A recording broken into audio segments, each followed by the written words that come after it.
Hey everybody, welcome to my channel. Before I begin, I would like to say anything I say is alleged in my opinion and for entertainment purposes only. So let's get into this review of SWV and Xscape, the Queens of R&B, Season 1, Episode 3, called Dis-Chord. Child, this was kind of a heavy episode, okay? There was so much emotional things going on in this episode. But let's get started. So Latasha meets up with Taj at the National Museum of African American Music in Nashville, Tennessee. I'm going to have to take a trip there. I need to go to that museum. Latasha says she loved Taj's energy. We find out that Destiny's Child were the biggest fans of SWV, and every time they came to Houston, they would come to their hotels, and SWV took them along to certain events with them. Taj asked about the last time that they met, and it was clear that there was tension between Tamika and Latasha. Latasha said she body shamed her, which Tamika body shamed her, and said it was something about her having the smallest booty in the group. And Taj was like, I know y'all not arguing about smallest booties in the group. And then she was like, no, it's more than that. Tamika disrespected my mother, and as the oldest, I don't play that. Some crap like that, she said. Even Taj was like, Latasha was vague in her answers. You know why she was vague? Because she ain't tell her group she's shopping for a solo deal. So Latasha lets Taj know that she had a meeting with a record label for a solo deal. Latasha says she's looking for freedom. You know what? The sad part about this is that she was so happy to tell Taj about her meeting and her getting a solo deal and her wanting to be free and all this other crap. But you did not have a conversation with your group. Like, I don't understand. Like, y'all in y'all 40s. Latasha feels like if she put it out there that, she getting a solo deal, it's going to be sabotage. You think Candy going to stop your deal? But Candy said she ain't stopped your deal last time. So you need to ask JD, which you never did, to find out why. But you study blaming Candy. But anyway, let's move on. Wait, but before we move on, wouldn't it be better for her to clarify with JD why her record didn't come out so she could either run with the narrative that it was Candy or that it was something else? Let's get some clarification from both sides. I think that would be better. And people won't be looking at you sideways, Latasha. So Coco meet up with some of her friends in Virginia Beach, Tamaya and Troy. She said Troy is her baby brother, like her baby brother, and Tamaya is like her little sister. She said Tamaya don't really know much about, what she really got going on, and she loved that. She prefers regular people and not that Hollywood stuff, okay? Coco said her mental is good. She found out in 2017 that she has bipolar depression and have manic episodes. She said her final straw to get help was when she was thinking about unaliving someone. Wow, that's deep. She's now on medication, and she said the medication evens her out and make her feel better. And that's the good thing is that she know that she needed help, so that's a great thing. Her friend Troy said that he's glad that people are seeing her for who she is and everything. Troy told her also that it's time for her to enjoy this part of her life, and her friend Tamaya said, yeah, y'all need to enjoy this part of life because y'all not young anymore. And Coco said that, she may be older, 52, but her JJ is still 21. Child, I cannot. Anyway, SWV has a show in Pittsburgh. Taj's flight was delayed. Leedy says she feels extremely blessed that they are still able to do shows and people still want to see them. Listen, that is a blessing because some acts, some artists, they are out of the game forever, okay? Taj said they had to leave for the show at 5:45 and she just got in at 5. So she said she's going to be a zombie on stage. Listen, I guess that's show business, child. You got to do what you got to do for that check, okay? Anyway, we move on to Tamika preparing dinner because she invited her mom over to talk. Tamika told her mom she missed her, and her mom said, are you sure? Child, I can't. Her mother finally said she missed her too. Tamika made her mother favorite meal, salmon and cabbage, I think it was. Tamika said she wants to make things right. Her mom asked her what's really going on between her The mother, meaning the mother, Tamika and Latasha. Tamika said, "You show favoritism. You allow Latasha to express herself." And before she could finish, her mother cut her off. "You just proved Tamika's point again." Okay. The mother started going in saying that she would not allow disrespect with the way Tamika talks to her. She says she is the fifth member of Xscape. And when she put that mic on her hand, that made her the fifth member. And she said when the father walked out, she became the fifth member. Tamika feels like the mother is still hurt from the father walking out on them. She said when she looks at Tamika, she sees her father. Tamika says she's a daddy girl and they act just alike. And it probably affects the mother. You never know. Some mothers really do that crazy shit. It's crazy. This is just in my opinion. I don't know. But maybe the father favored Tamika more, so the mother gravitated more towards Latasha. This is just in my opinion. I don't really know what's going on in their family. This is just my opinion. So that's why the mother sticks up more for Latasha, because Latasha probably didn't feel wanted by her dad. Okay? I don't know what it is, but the mother just proved Tamika point, even in this scene. She was fighting so hard, like she was throwing blows for Latasha and her husband. And Tamika was like, "You see the way you fighting for them? I wish you would do that for me." So anyway, the mother says she's the silent member that keeps her and Latasha together. Tamika disagrees. Tamika said, "You always tell me I'm wrong." And the mother says, "Somebody got to tell you when you're wrong." And Tamika said, "But I'm not always wrong."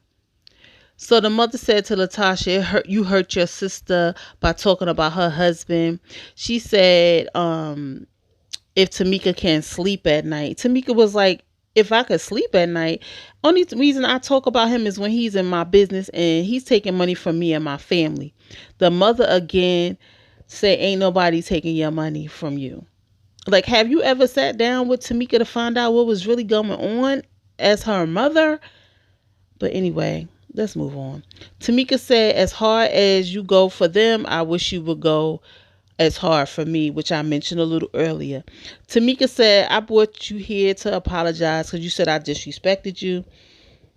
And she said, but if you can't respect my feelings as an adult, I'm going to have to step back. And the mother was like, what you mean by you going to step back?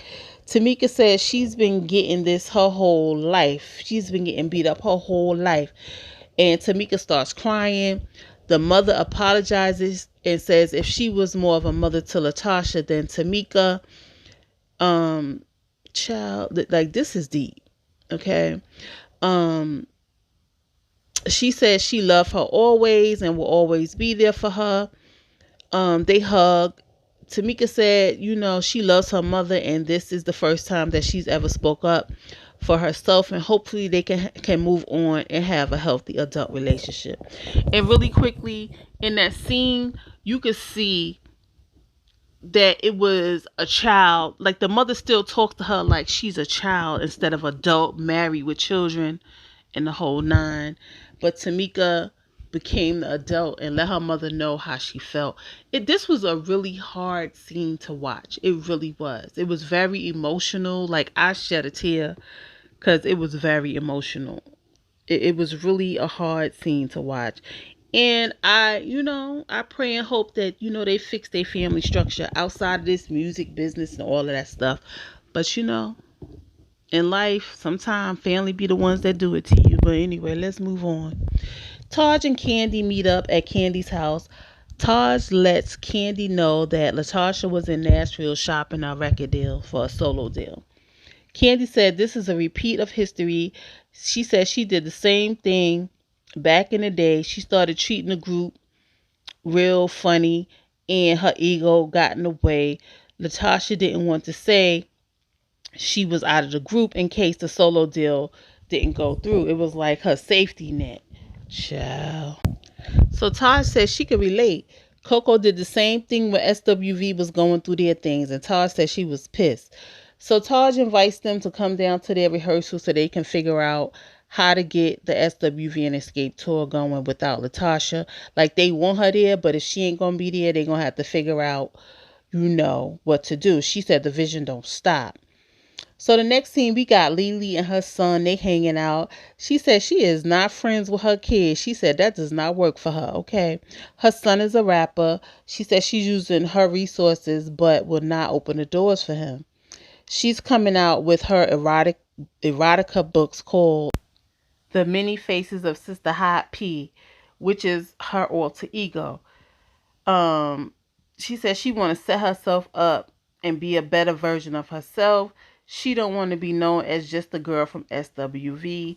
We found out that after the group broke up, she was homeless. She didn't have no money. She would sleep in her car, drive around New York City till 4 or 5 o'clock in the morning because she didn't want to take the risk of being awed by anybody.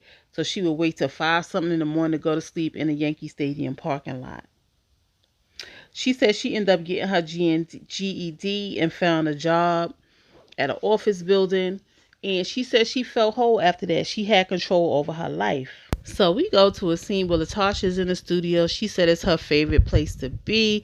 She said it's therapeutic for her. Um, they flash back to the record label and them saying that there's a place for her. She said things are about to change for her with the smile, although she is not signed the deal yet. Okay. In walks her husband, aka Ike Turner, and he imitates Ike Turner. How ironic, okay?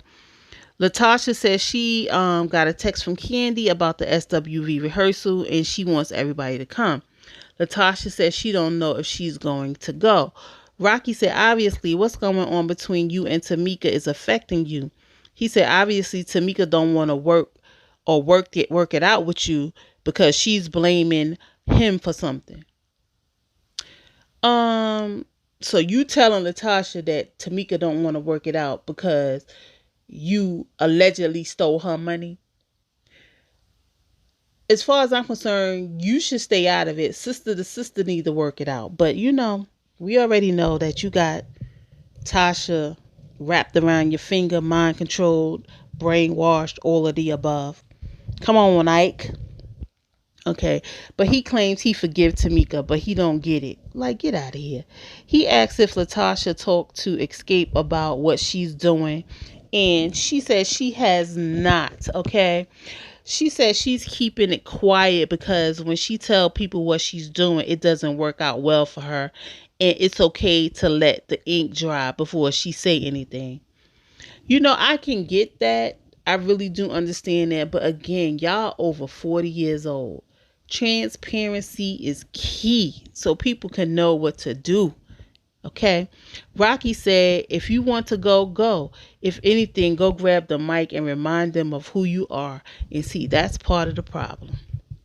That is part of the problem. Ain't no one man better than the group. Okay. All right. Let me stop. I was like, who's the real enemy here? Like, Rocky is creating division, divisiveness, dissension, all of the above. He sound like Ike for real, and Latasha just smiling after what he said. Like, girl, get your life, okay? Again, I don't care if you stay with this man, but be upfront and honest about what you're doing.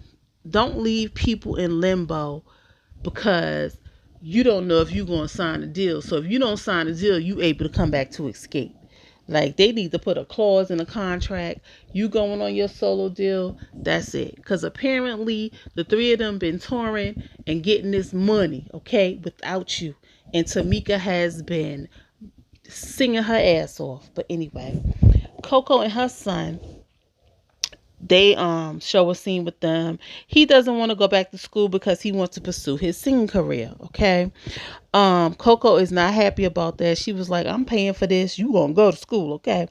So they get on the phone with the grandmother and he agrees to take a year off to see how it goes. Coco said that the music business is cruel and if you are not together mentally, they gonna eat you up. So, she praying for her son. She don't really want her kids to be up in this music business. She didn't get to go to college, so she want to make sure, and even her oldest son didn't go to college, so she want to make sure one of her kids finished college. And I can understand where Coco is coming from. She's trying to protect her son from the music business. Although I'm sure she gonna have his back, but you just never know. But anyway, we at the SWV rehearsal.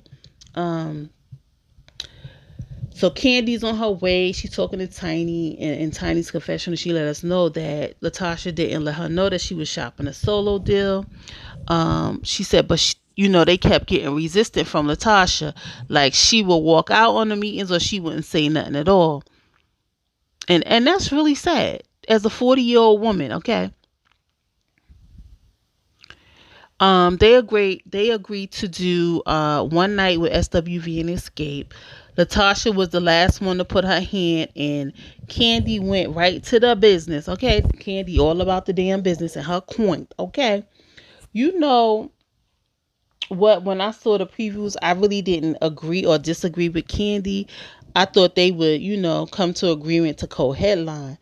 But to hear how much record sales versus selling out shows and the fan base, plus Candy and Tiny being on reality TV, bringing in, more followers, it brought more exposure to Xscape. So I can see with Candy and Tiny's point. But if it's going to be one show, I feel like they should co-headline. If it's going to be a tour, then they really need to work that out. And I said, did y'all see how Latasha was looking at Candy?